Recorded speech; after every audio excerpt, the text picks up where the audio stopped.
In this video, we are going to be analysing Bed Bath & Beyond, ticker BBBY. So to get straight into it, firstly, we have sunk over 9.5% this Thursday. Now, why is that? So they have just had their earnings. You can see they lost, had an earnings of minus $3.22 a share.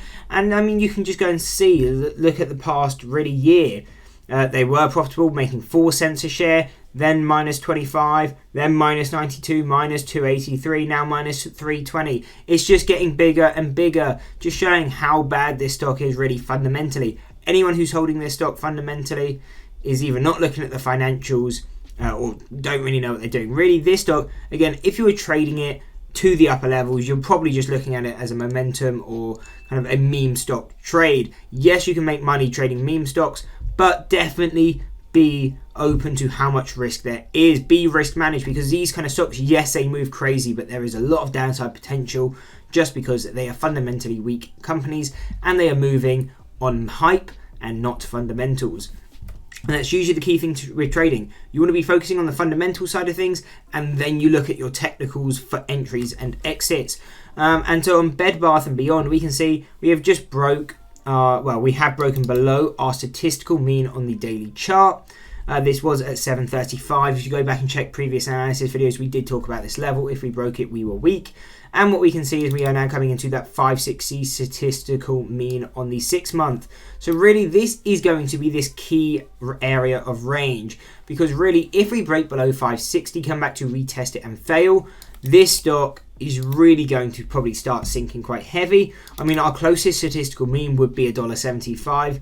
But yes, that is quite off. Yes, this company is fundamentally weak, but even pushing down to 175 is probably quite unlikely in the near future. So really key focuses instead would be the 52-week low. You may be able to get some scalp trades on this. And if you're looking lower, it will just be the key psychological level. So $4, $3.50, $3, $2.50, $2. But again, really, if you're looking to buy these kind of companies, you're probably looking more for short trades or scalps, unless you're a bag holder, because this is probably not something you want to be holding for weeks at a time, because again, more likely than not, in overall summary, it will just probably to keep declining in price. So more than likely, you would lose money if you were holding it long.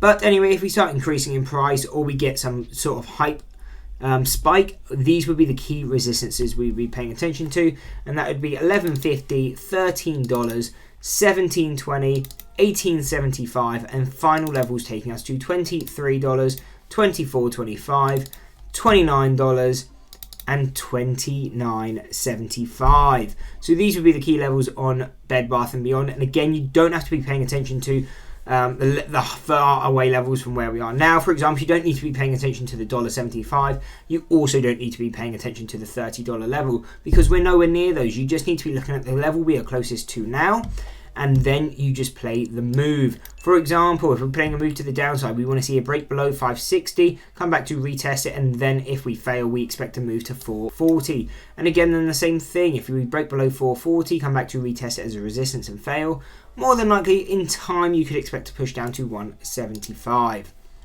Now, I know a lot of people watching this, they like the hype train, that or they are bag holding. And so if you're one of those people who are going to leave a comment about, no, this stock's going to the moon, kind of give me your reason. I want to see why you think this stock will start increasing, and not about stuff that's already priced in. Yes, they're probably not going to go bankrupt like before it was thought, but I mean, that's already priced in. It's old news.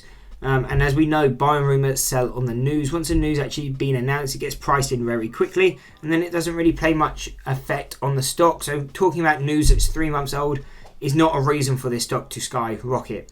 So let me know why you think this stock is going to go up, because it'd definitely be interesting to know. Otherwise, I hope you enjoyed the video. If you did, why not drop a like and subscribe, and check out one of these 2 analysis videos.